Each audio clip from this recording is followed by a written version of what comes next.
Udah baca berita belum guys? Nih ya, yang paling baru beberapa menit yang lalu nih ya.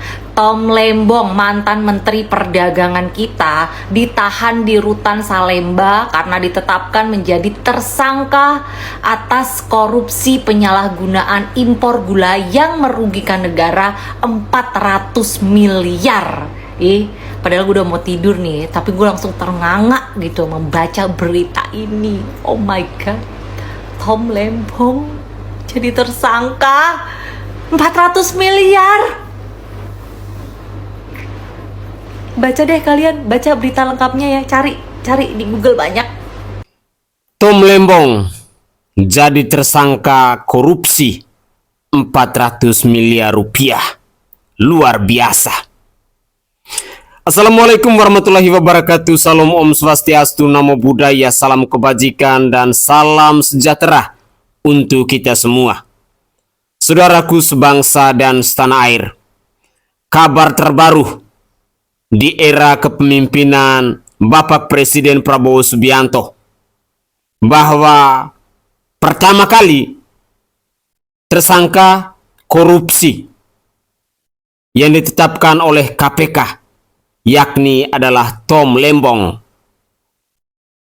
Dugaan korupsi 400 miliar rupiah. Mantan Menteri Perdagangan Republik Indonesia. Sungguh, ini adalah sebuah kinerja yang patut kita berikan apresiasi kepada Bapak Prabowo Subianto. Walaupun kurang lebih jabatannya baru mau masuk 2 minggu. Tetapi beliau sudah menunjukkan langkah-langkah untuk membabat habis para koruptor yang ada di bangsa ini. Karena menurut saya secara pribadi, ini adalah keinginan yang diimpikan oleh seluruh masyarakat Indonesia saat ini. Khususnya kami masyarakat dengan status rakyat jelata. Karena kami sangat yakin dan percaya, kalau uang itu tidak dikorupsi, maka kehidupan masyarakat di negara kesatuan Republik Indonesia ini pasti akan sejahtera. Tetapi, karena ada keegoan, karena ada birahi, karena ada nafsu yang begitu tinggi yang ditujukan oleh para pejabat di Republik ini, sehingga korupsi itu merajalela sampai hari ini. Dengan demikian, langkah awal yang ditunjukkan oleh Bapak Prabowo Subianto ini, kami sebagai masyarakat berharap agar terus dilakukan. Harta dan kekayaan mereka harus dirampok habis-habisan, dan bila perlu, para koruptor ini dieksekusi mati. Tidak perlu dipelihara lagi, karena mereka benar-benar adalah manusia-manusia biadab, manusia-manusia yang tidak tahu diri, manusia-manusia yang hanya mau menikmati enaknya saja. Sekali lagi, ini adalah langkah yang begitu luar biasa yang sudah diambil oleh Bapak Prabowo Subianto. Dan kami berharap agar kualitas dari Bapak Prabowo Subianto ini terus dipertahankan sesuai dengan janji Bapak bahwa para koruptor di bangsa ini harus dibabat habis. Mari kita lanjutkan lagi. Tanggapannya gimana Pak? Kasus ini Pak? Ada tanggapan nggak Pak? Tolong ada tanggapan nggak Pak? Kasus 8 tahun lalu ini politis nggak Pak? Tanggapan dulu Pak. Pak, tanggapan apa Pak?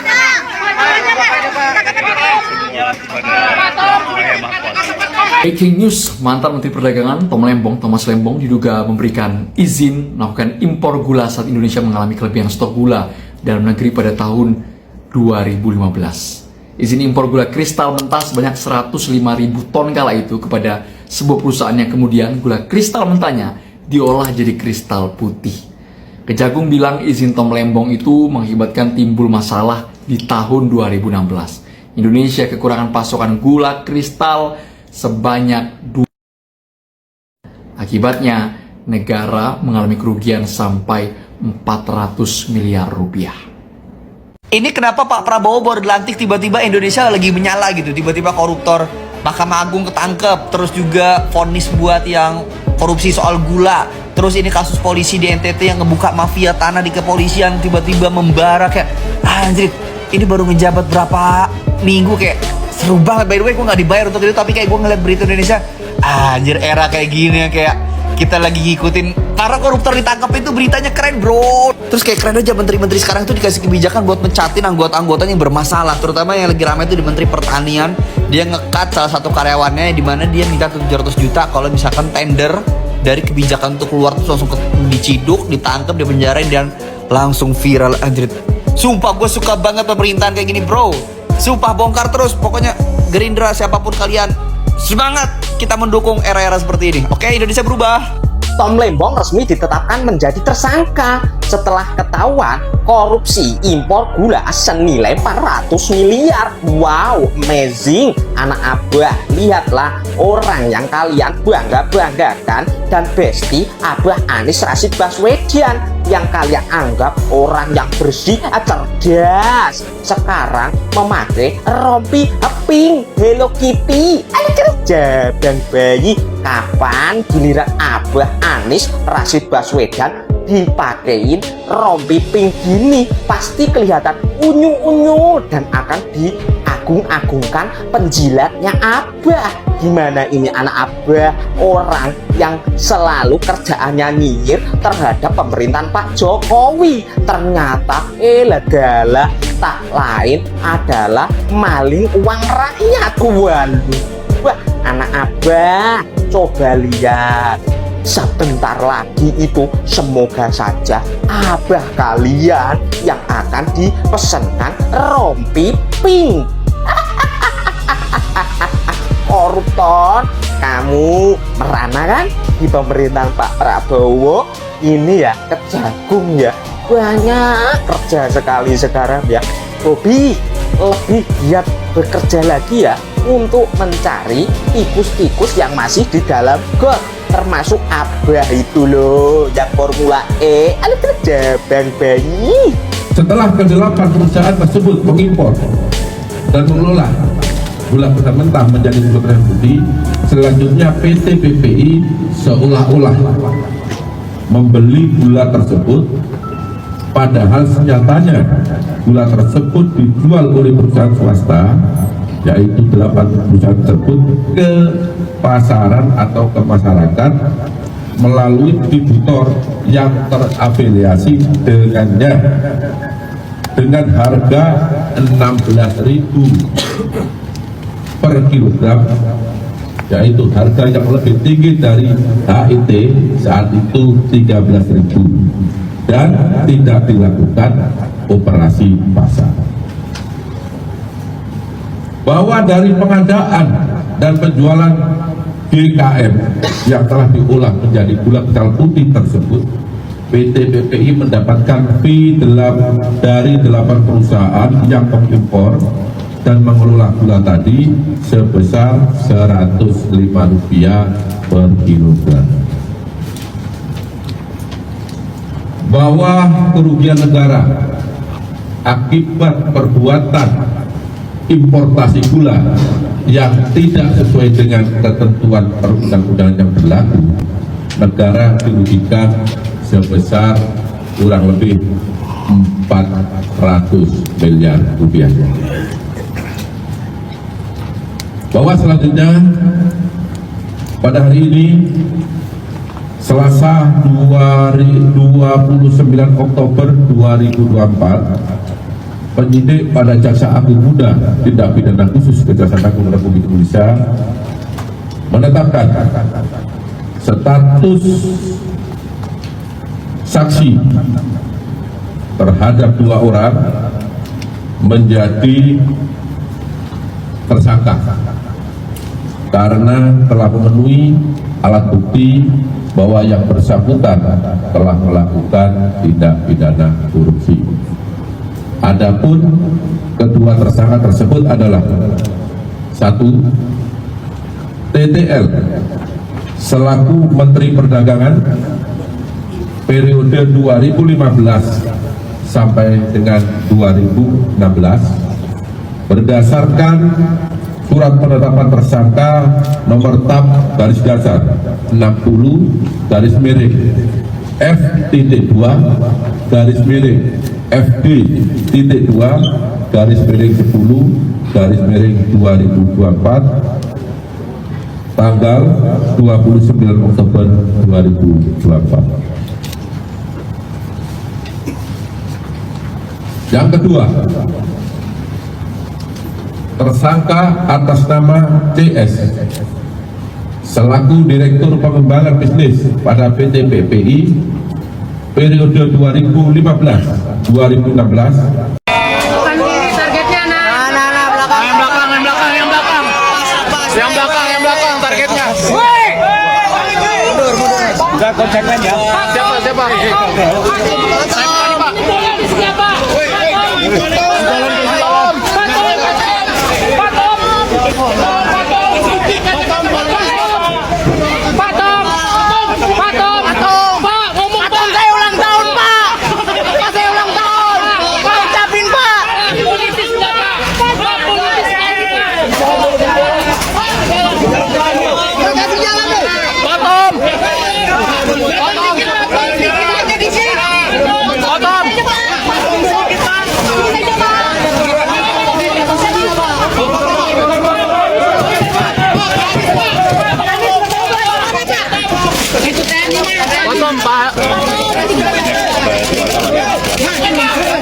Itu saja Pak, ini kasus Bapak tahu sedikit lagi Pak.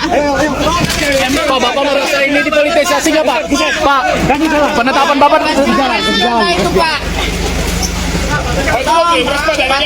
Pak Tom, dikit Pak, dikit Pak, lihat belakang Pak. Oke guys, itu adalah cuplikan-cuplikan video tentang berita penangkapan tersangka yang bernama Tom Lembong yang sudah ditetapkan sebagai tersangka korupsi dengan nilai 400 miliar rupiah. Saya berharap bahwa langkah-langkah yang diambil oleh Bapak Prabowo Subianto untuk memberantas para koruptor di bangsa ini tidak saja panas-panas tai ayam, tetapi setidaknya semua harus dibabat habis. Ada banyak kasus yang ditunda-tunda, yang tidak diusut tuntas sejak dari masa Presiden Bapak Insinyur Haji Joko Widodo. Tolong Bapak buktikan saat ini. Periksa juga anak-anak dari mantan presiden. Jangan hanya orang-orang oposisi yang harus diberantas. Apa kabar mantu presiden Bobi Nasution? Dulunya heboh tentang tambang, tentang nikel, tetapi hari ini hilang tanpa ada kabar. Apa kabar kasus Formula E? Mas Anies Rashid Baswedan, seperti yang diserukan oleh netizen dalam cuplikan video tadi. Dan masih ada banyak kasus di bangsa ini yang akan menjadi tanggung jawab dari seorang presiden. Dan harapan kami yang rakyat jelata bahwa para pelaku koruptor itu hendaknya dieksekusi mati. Jangan dibiarkan merajalela di bangsa ini. Karena mereka itu sesungguhnya adalah manusia-manusia biadab dan bangsat yang telah menyusahkan banyak orang di republik ini. Karena sesungguhnya dengan sumber daya alam yang begitu luar biasa di bumi pertiwi ini, kehidupan dari masyarakat Indonesia tidak bisa kita perlihatkan dengan sesusah ini. Kata sejahtera adalah sebuah kata yang begitu mudah diucapkan, tetapi sulit untuk dilaksanakan. Sulit untuk menjadi realita di tengah kehidupan masyarakat Indonesia. Sejahtera adalah harapan dari rakyat Indonesia. Sejahtera adalah sebuah kata yang begitu mudah diucapkan oleh para calon pemimpin dan para penguasa ketika mereka berkampanye, lalu menyatakan statement itu kepada masyarakat. Akankah itu bisa dibuktikan? Saya secara pribadi mau katakan bahwa iya, itu bisa dibuktikan kalau semua para koruptor di bangsa ini dieksekusi mati. Jangan pernah memberikan ruang dan tempat kepada manusia-manusia bangsat, manusia-manusia pengecut, manusia-manusia laknat yang telah merusak, yang telah menyusahkan bangsa ini, rakyat Indonesia. Itu adalah harapan kami yang rakyat jelata. Semoga saja ini merupakan awal yang baik yang ditunjukkan oleh Bapak Prabowo Subianto selaku orang nomor 1 di bangsa ini. Kami sangat yakin dan percaya bahwa dengan ketegasan Bapak, dengan keberanian Bapak, harapan-harapan yang telah Bapak berikan kepada kami masyarakat Indonesia itu bisa diwujud nyatakan. Semoga saja kata sejahtera itu bisa terrealisasi, bisa diimplementasi kepada kami masyarakat Indonesia. Begitulah kira-kira.